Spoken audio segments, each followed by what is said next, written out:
नमस्कार दर्शकों, स्वागत है आपका हमारे चैनल सेक्रेट ऑफ लाइफ पे। आज की वीडियो वृश्चिक राशि के लिए कैसा रहने वाला है शनि का प्रभाव 17 जनवरी 2023 से जब ये कुंभ राशि में गोचर करेंगे। देखिए, अगर आप वृश्चिक राशि के हैं, वीडियो लास्ट तक देखिएगा। मैं आपको मोटिवेट करने की भी कोशिश करूँगा, किन बातों का आपका ध्यान रखना चाहिए आपको इस वक्त, उसकी भी वो भी चीज़ें बताऊँगा। और 17 जनवरी 2023 के बाद शनि जब यहाँ गोचर करेंगे तो क्या प्रभाव इनका रहेगा, क्या नेगेटिव चीज़ें ख़त्म होगी, क्या पॉजिटिव चीज़ें आएंगी, किन बातों का आपको ध्यान रखना चाहिए, इन सब विषयों पर मैं अच्छे से चर्चा करूंगा और बहुत कम समय में कोशिश करूंगा टू दी पॉइंट आपको सारी चीज़ें बता सकूं। वीडियो लास्ट तक देखिएगा। देखिए, अगर आप वृश्चिक राशि के हैं, इमोशन और एग्रेशन का आप बेजोड़ संगम है।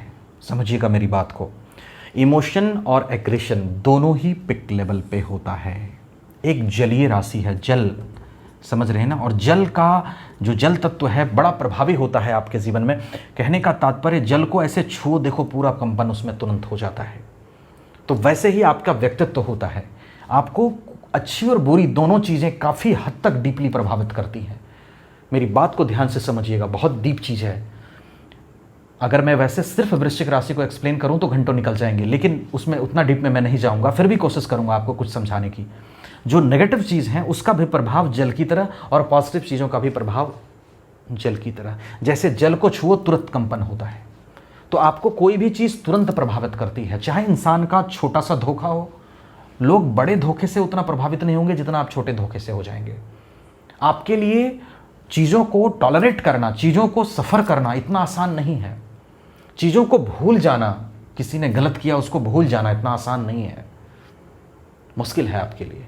क्योंकि इमोशंस भी उतना ही हैं और एग्रेशंस भी उतना ही हैं। जब दोनों चीज़ें पिक लेवल पे जाएंगी तो ये सब चीज़ें तो होंगी। तो ये बातें मैं आपको इसलिए कह रहा हूँ कि जो ये आप वृश्चिक वाले रहे हैं, 2012 से 2019 तक 7.5 आपको चली है।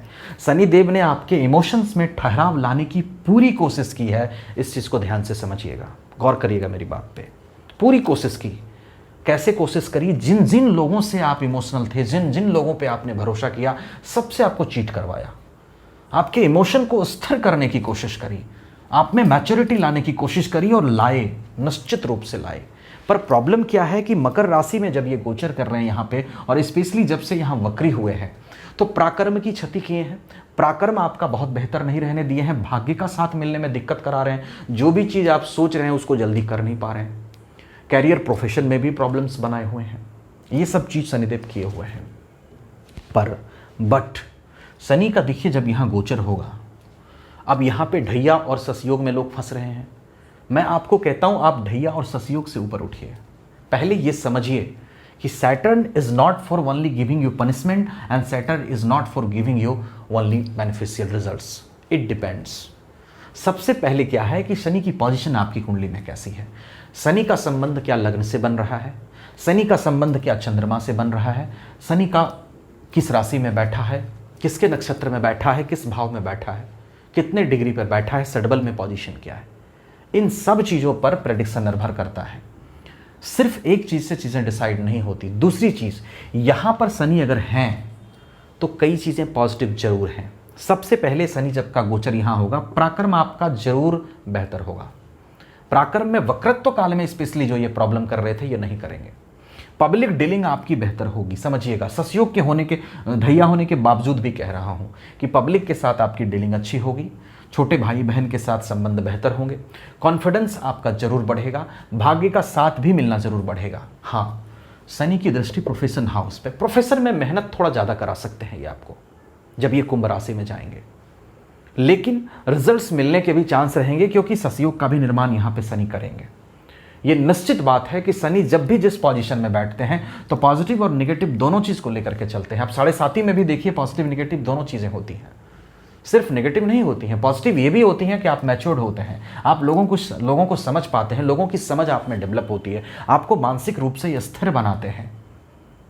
और ज़रूरी नहीं है कि सबको एक समान 7.5 में नुकसान ही देते हैं। किसी को फर्स्ट फेज में ये ग्रोथ भी करा देते हैं, किसी को थर्ड फेज में भी ग्रोथ करा देते हैं, किसी को 7.5 साल में ग्रोथ नहीं देते हैं, किसी को सेकंड फेज में भी थोड़ा ग्रोथ दे देते हैं। इसीलिए इनको अनएक्सपेक्टेड और रहस्यमयी ग्रह कहा जाता है। तो मेरा कहने का तात्पर्य है कि कई सारी चीज़ें पॉजिटिव हैं, मैं आपको अंधेरे में नहीं रख रहा हूँ। जहां प्रॉब्लम है वो भी क्लियर बता रहा हूं कि प्रोफेशन हाउस में थोड़ा मेहनत ज़्यादा करा सकते हैं, क्योंकि प्रोफेशन हाउस को ये देखेंगे। तीसरी दृष्टि से यहां देखेंगे, थोड़ा बहुत शत्रु पक्ष से परेशानी आ सकती है, लेकिन जो जो चीज़ें आपके लिए बेहतर होने की संभावना है, पराक्रम अच्छा होगा, कैरियर प्रोफेशन में ग्रोथ की भी संभावना है, भाग्य का साथ बेहतर मिलने की भी संभावना है, क्योंकि शशियोग का निर्माण यहां पर है।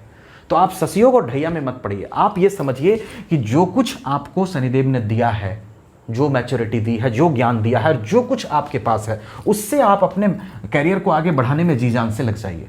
और शनिदेव ये डेफिनेटली चाहते हैं कि आप अपना कर्म जहां तक हो सके ईमानदारी से करें। एक तो मेहनत ईमानदारी से करें और दूसरा काम भी ईमानदारी से करें। जहां तक हो सके आप स्वार्थ में पड़कर गलत कर्म ना करें। अगर ये चीज को थोड़ा सा आप कंट्रोल करेंगे तो निश्चित रूप से यहां जो ढैया का बुरा प्रभाव है वो कम पड़ जाएगा आपके लिए। मैं कोशिश कर रहा हूं आपको चीजों को टू द पॉइंट और अच्छे डीप से डीपली क्लियर करने का। तो निश्चित रूप से अगर आप ईमानदारी से थोड़ा काम करना चाहेंगे, मैच्योरिटी के साथ काम करना चाहेंगे, तो ये शशियोग का परिणाम भी जरूर देंगे आपको। पर अगर 7.5 के बाद भी आप मैच्योर नहीं हुए हैं, 7.5 के बाद भी आप में स्थिरता नहीं आई है, अभी भी आप मेहनत का मतलब नहीं समझ पाए हैं, अभी भी इस दुनिया का मतलब आप नहीं समझ पाए हैं, तो हो सकता है ये कुंभ राशि में आपको ढैया का प्रभाव देकर के और मैच्योर बनाए। इसीलिए ये जो भी नेगेटिव पॉजिटिव यहां पे हो सकता है वो मैंने आपको बताया। मैं कोशिश किया कि हर चीज को एक टू द पॉइंट क्लियर करूं। आशा करता हूं वीडियो आपको समझ में आई हो। उसके साथ साथ जैसा मैंने कहा, सभी ग्रहों की स्थिति, शनि की स्थिति, नवमांश कुंडली की स्थिति, महादशा अंतरदशा किसकी चल रही है, सभी चीजों को एक बार कुंडली एनालिसिस करके भी जरूर दिखलाइएगा। मुझसे कराना चाहें आपको वीडियो डिस्क्रिप्शन में व्हाट्सएप नंबर मिलेगा, कहीं और कराना चाहें वहां भी करा सकते हैं। वीडियो को लाइक शेयर जरूर करिएगा अगर अच्छी लगी हो। मैं कोशिश करता हूं आपको अच्छा से अच्छा कंटेंट देने का। अगर आप नए हैं तो चैनल को सब्सक्राइब करके बेल नोटिफिकेशन को ऑल पे क्लिक कर लीजिएगा। अगर पुराने हैं तो भी चेक कर लीजिएगा कि बेल नोटिफिकेशन ऑल पे क्लिक है कि नहीं, क्योंकि उसके बिना वीडियो की नोटिफिकेशन जाएगी नहीं। कई लोगों को नोटिफिकेशन नहीं जा रही है और मैं कोशिश कर रहा हूँ अच्छे से अच्छे वीडियो बनाने की। तो ऑल पे आप जरूर क्लिक कर लेना बेल नोटिफिकेशन पे, और अगर एनालिसिस कराना हो कॉन्टैक्ट कर लेना व्हाट्सएप नंबर पर। Thank you so much.